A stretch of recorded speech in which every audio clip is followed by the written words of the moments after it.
ആരാ നിങ്ങള്? ഞാൻ PKR സാറിനെ കാണാൻ വന്നതാ. ഒന്ന് വിളിക്കാവോ? ആദ്യം നിങ്ങൾ ആരാണെന്ന് പറ. സാവിത്രി എന്ന എന്റെ പേര്. സാറിന്റെ ഗാർമെന്റ് ഫാക്ടറിയിൽ ജോലി ചെയ്യുന്നതാ.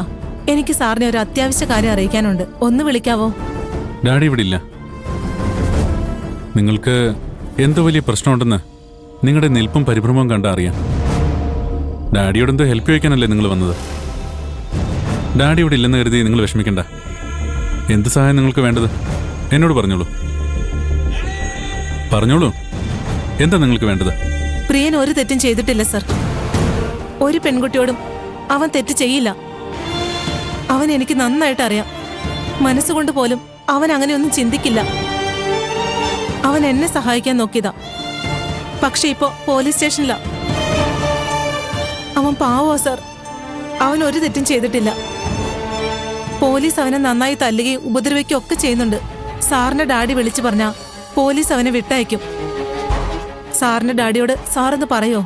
ആരാ പ്രിയൻ? എന്താ ഉണ്ടായത്? എല്ലാം ഒന്ന് വ്യക്തമായി പറ. പ്രിയൻ നമ്മുടെ കമ്പനിയിലെ സൂപ്പർവൈസറാ.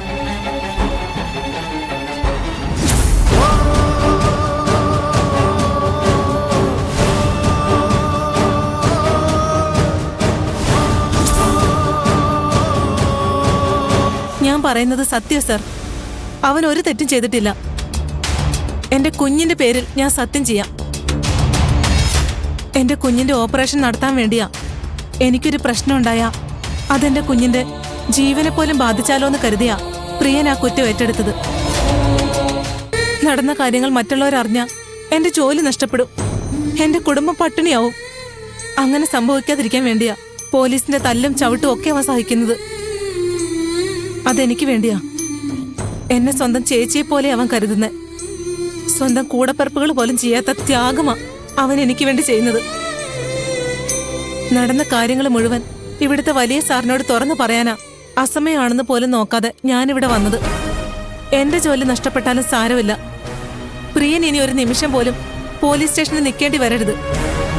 സാർ അവനെ രക്ഷിക്കണം. സാർ വിളിച്ചു പറഞ്ഞാ പോലീസ് അവനെ വിട്ടയക്കും. Please sir. ശ്രമിച്ചു നോക്കാം. നിങ്ങളും എന്നോട് സ്റ്റേഷനിലേക്ക് വരണം. വരാം സർ. നിക്ക്, ഞാനിപ്പോ വരാം.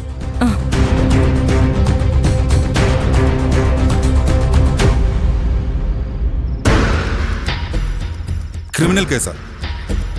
അവനെപ്പോലെ ഒരാളെ വിട്ടയക്കണമെന്ന് പറഞ്ഞ് കൈലാസ് ഇവിടെ വന്നത് തന്നെ തെറ്റാ. FIR ഒക്കെ ഇട്ടതാണ്. അവനെ വിട്ടയക്കാൻ പറ്റില്ല കൈലാസ്. പ്രിയൻ അത് ചെയ്യില്ലെന്ന് എനിക്ക് ഉറപ്പുള്ളതുകൊണ്ടാ ഞാൻ അയാൾക്ക് വേണ്ടി സംസാരിക്കുന്നത്. നിങ്ങൾ അവനെ വിട്ടയച്ചില്ലെങ്കിൽ അവൻ നിരപരാധിയാണെന്ന് കോടതിയിൽ തെളിയിക്കാൻ എനിക്ക് കഴിയും. എങ്കിൽ കൈലാസ് ആ വഴി നോക്ക്.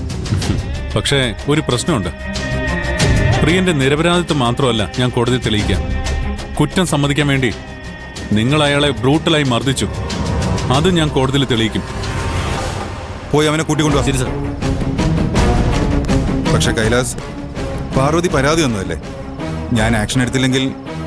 പാർവതി എന്റെ സ്ഥാപനത്തിലെ ഒരു ജോലിക്കാരിയാണ്. ആ പരാതി ഞാൻ പിൻവലിപ്പിക്കാം.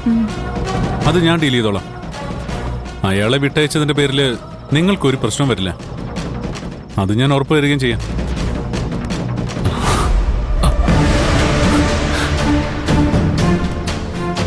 സാവിത്രി പറഞ്ഞത് സത്യമാണോ? ഇവളെ സഹായിക്കാൻ ശ്രമിച്ചതുകൊണ്ടാണോ ഈ കുറ്റം നിന്റെ തലയിൽ വന്ന് വീണത്?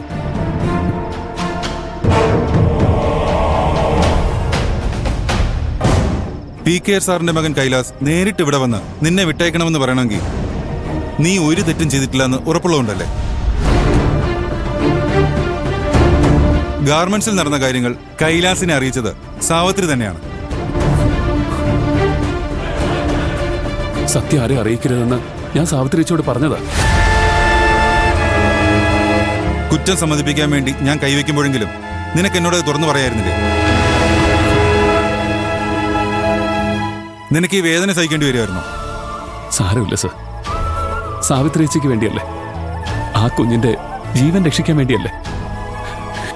എനിക്കൊരു വിഷമമില്ല സർ. പ്രിയ, ആരോടും പറയില്ലെന്ന് ഞാൻ പ്രിയനോട് സത്യം ചെയ്തതാ. പക്ഷേ നീ ലോക്കപ്പിൽ കിടക്കുന്നത് കണ്ടിട്ട് എനിക്ക് സഹിക്കാൻ പറ്റണ്ടേ? PKR സാറിനെ കാണാനാ ഞാൻ പോയത്. പക്ഷേ സാറിന്റെ മോനാ അവിടെ ഉണ്ടായിരുന്നത്. സാവിത്രിച്ചി എന്ത് മണ്ടത്തരവാ കാണിച്ചത്. ചേച്ചിയുടെ ജോലിയെക്കുറിച്ചല്ലാതെ മറ്റൊന്നിനെക്കുറിച്ചും ചേച്ചി ആലോചിക്കരുതെന്ന് ഞാൻ പറഞ്ഞല്ലേ. ഇനി കരുണാര സാർ ഇതറിയും, ചേച്ചിയെ ജോലിന്ന് പറഞ്ഞു വിടുകയും ചെയ്യും. അതൊക്കെ ഞാൻ നോക്കിക്കോളാം, പ്രിയം പേടിക്കണ്ട.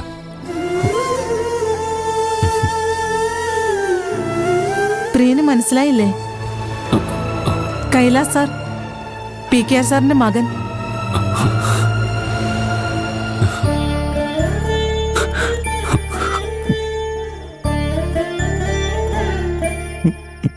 അവനവനെ കുറിച്ച് ചിന്തിക്കാതെ, സ്വന്തം ഭാവിയെക്കുറിച്ച് ചിന്തിക്കാതെ മറ്റുള്ളവർക്ക് വേണ്ടി സാക്രിഫൈസ് ചെയ്യുക വലിയ മനസ്സുള്ളവർക്ക് അതിന് കഴിയൂ.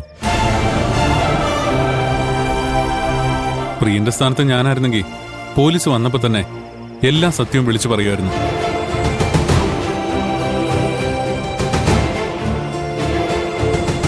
You are great. സോറി, എന്തിടിയാ നിങ്ങൾ ഇടിച്ചത്? ക്രിമിനൽസിനെ പോലും ഇങ്ങനെ നുടിക്കാൻ പാടില്ല. പ്രിയ, വീട്ടിൽ പോയി റെസ്റ്റ് എടുക്കുക. പെയിനൊക്കെ മാറിയിട്ട് ഗാർമെന്റ്സിലേക്ക് വന്നാൽ മതി. ഇനി ഞാൻ അങ്ങോട്ടേക്കില്ല സർ. വന്നില്ലെങ്കിൽ അവരൊക്കെ ഫേസ് ചെയ്യാനുള്ള മടി കൊണ്ടാണെന്ന് അവർ തെറ്റിദ്ധരിക്കും. തെറ്റ് ചെയ്തവരാ ഒളിച്ചോടേണ്ടത്, ഒരു തെറ്റും ചെയ്യാത്ത നീയല്ല. ആ ക്യാമറ വെച്ച റാസ്കലിനെ കണ്ടുപിടിക്കട്ടെ നമുക്ക്. വേണം. നീ തന്നെ കണ്ടുപിടിക്കണം. അതിന് നീ അവിടെ ഉണ്ടാവണം. നീ ജോലിക്ക് വരണം.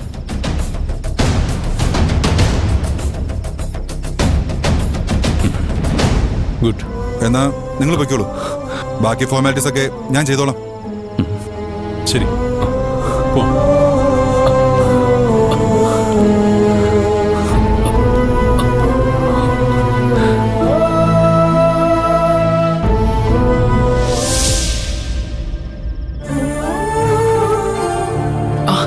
അമ്മേ, പതുക്കെ.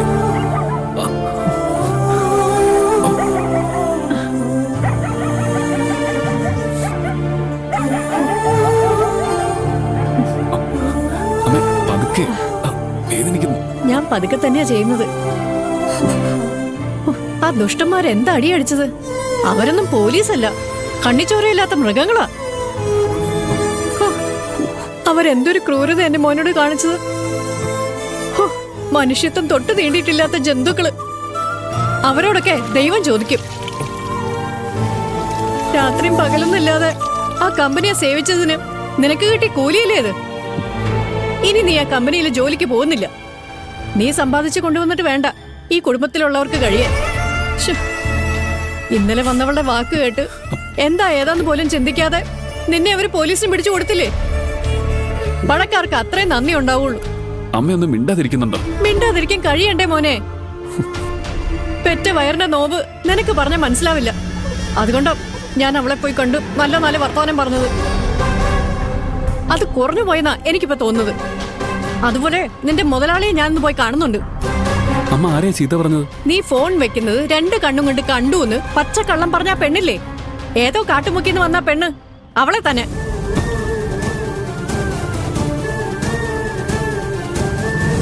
കൊടുത്തു ഞാൻ അവൾക്ക്. ഹോസ്റ്റലിൽ പോയി എല്ലാവരുടെയും മുമ്പിൽ വെച്ച് കണക്കിന് കൊടുത്തു ഞാൻ.